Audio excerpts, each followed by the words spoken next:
Assalomu alaykum hammaga. Mana 220 da ishlaydigan delegalarimiz birinchi partiyasi chiqish boshladi.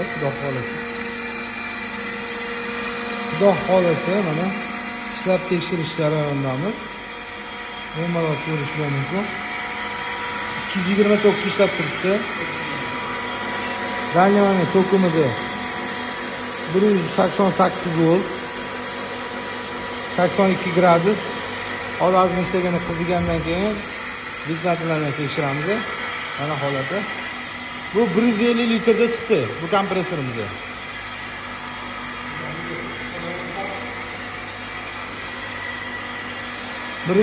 DLG 3 vanat 220 narxlari endi chiqadi xudo xolasa. Tak, DLG 4, DLG 5, 5.5, 7.5 300 litrda, 5.5 250 litrda. To'rimiz 200 litrda, DLG 3imiz 150 litrda chiqyapti. Bemalol ko'rishlar mumkin. Xudo xolasa.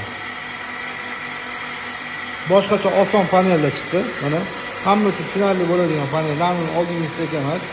Masalan, tokini anaqasi mana o'chdi. Hozir kompressorimiz havo yig'ib xalostoy hududida o'chdi.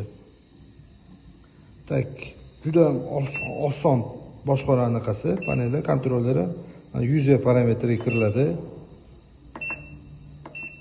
Yuzerga kiriladi. Bu yerda mana davleniyaning o'chishi, yonishi, ventilyatori, hamma anaqalari bor, funksiyalari.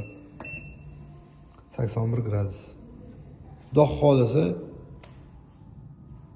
hamma uchun manfaatli, zo'r, sotuvi zo'r bo'ladigan kompressor bo'lib chiqdi inshaalloh. Xudo xolasa. Ko'rib baho bering.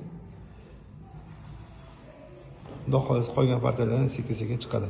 Hozir nastroykalarni qolamiz. Tak, yana bittasini ko'rsatib qo'yay.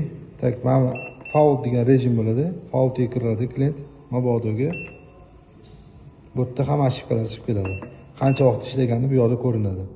Endi hammasi 2 soat, 3 soat, 4 soat ishlaydigan bo'ladi. Chunki biz buni tekshiramiz.